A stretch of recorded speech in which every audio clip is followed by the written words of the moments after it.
Mais ce qui est très important, c'est de savoir ce que vous voulez.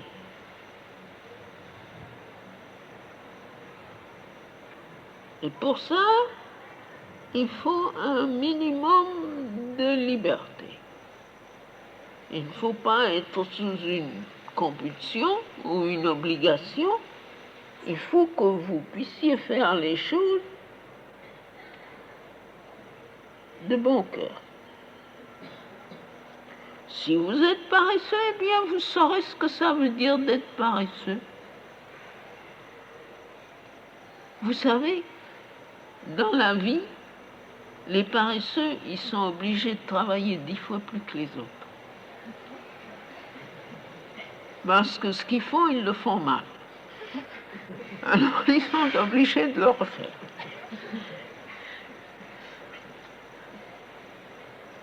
Mais ce sont des choses qu'il faut apprendre par expérience. On ne peut pas vous inculquer.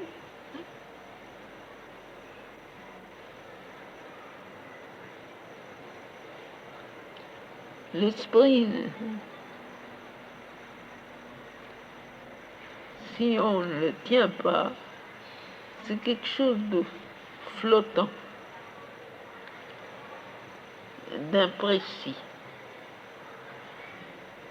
Si on n'a pas l'habitude de le concentrer sur quelque chose, il est tout le temps à flotter. Il ne s'arrête nulle part et il flotte dans un monde d'imprécision. Et alors, quand on veut fixer son attention, ça fait mal. Il y a un petit effort, là, comme ça. Oh, c'est fatigant. Ça fait mal. On ne le fait pas. Et on vit dans une sorte de nuage et vous avez dans la tête, c'est comme ça. La plupart des cerveaux sont comme des nuages. Ça n'a pas de précision, ça n'a pas d'exactitude, ça n'a pas de clarté. C'est fumeux, vague et fumeux. Vous avez plus des impressions qu'une connaissance des choses. Ça, vous vivez dans une approximation et vous pouvez garder au-dedans de vous toutes sortes d'idées contradictoires qui sont faites surtout d'impressions, de sensations, de sentiments, d'émotions, de toutes sortes de choses comme ça qui ont très peu à faire avec la pensée et qui sont des vagueries.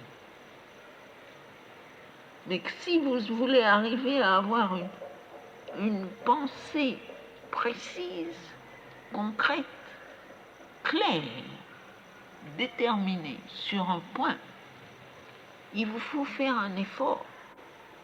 Vous rassembler, vous fixer, vous concentrer. Et les premières fois que vous faites ça, littéralement, ça fait mal. C'est si fatigant. Et si vous n'en prenez pas l'habitude, alors vous resterez toute votre vie à vivre dans un flottement comme ça. Et quand il s'agira de choses pratiques, que vous serez en présence, parce que malgré tout, on est toujours en présence d'un nombre plus ou moins grand de problèmes à résoudre, d'un ordre tout à fait pratique, eh bien, vous êtes en présence, au lieu de pouvoir prendre les éléments du problème, les mettre tous l'un en face de l'autre, regarder à la question de tous les côtés, vous lever au-dessus, et puis voir la solution. Au lieu de ça, vous serez ballotté dans des volutes de, de quelque chose de gris et d'incertain, et ça sera comme autant d'araignées qui courront dans votre tête, mais vous n'arriverez pas à saisir la chose. Je parle du problème le plus simple. Je ne parle pas de décider du sort du monde ou de l'humanité ou même d'un pays ou de rien de tout ça. Je parle du problème de votre vie quotidienne de chaque jour.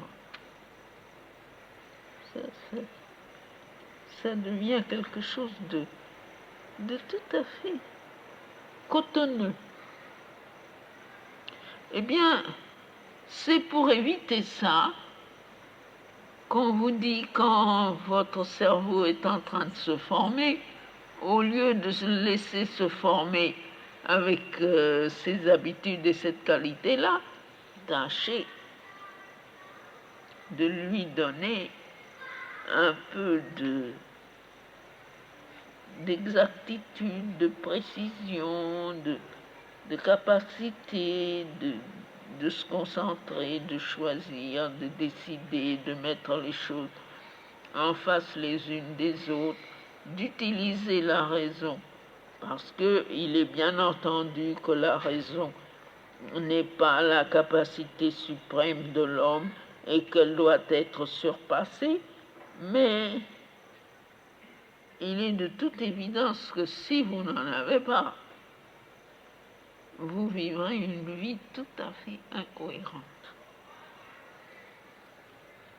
Vous ne saurez même pas vous conduire d'une façon rationnelle. La moindre chose vous bouleversera totalement et vous ne saurez même pas pourquoi et encore moins comment y remédier. Tandis que quelqu'un qui a établi en lui un état de raison active, claire, eh bien, il peut faire face à un des assauts de tout genre, des assauts émotifs ou des assauts d'épreuves quelconques, parce que la vie est entièrement faite de ces choses-là. On peut des désagréments ou toutes sortes de choses qui sont toutes petites, mais qui sont à la mesure de celui qui les sent, et qui naturellement les sent très grandes parce qu'elles sont à sa mesure. Eh bien, la raison peut se tenir un peu en arrière, regarder ça, sourire et dire « Oh non, il ne faut pas faire des embarras avec une toute petite chose ». Si vous n'avez pas de raison, vous serez comme un bouchon sur une mer démontée. Je ne sais pas si le bouchon souffre de sa condition, mais elle ne paraît pas très, très avantageuse.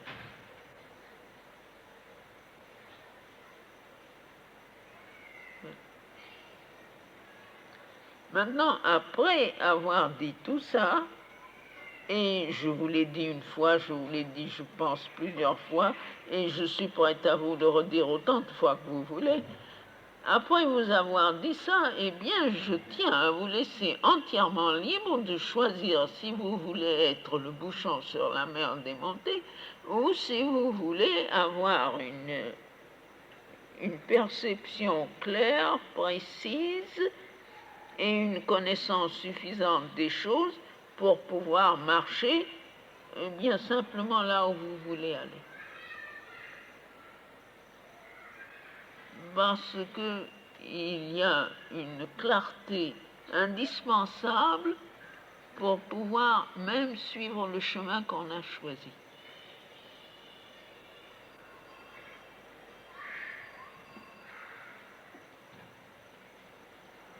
Je ne tiens pas du tout à ce que vous deveniez des érudits. Il s'en faut de beaucoup. Parce qu'alors on va dans l'autre extrême, on on se remplit la tête de tant de choses qu'il n'y a pas de place pour de la lumière supérieure. Mais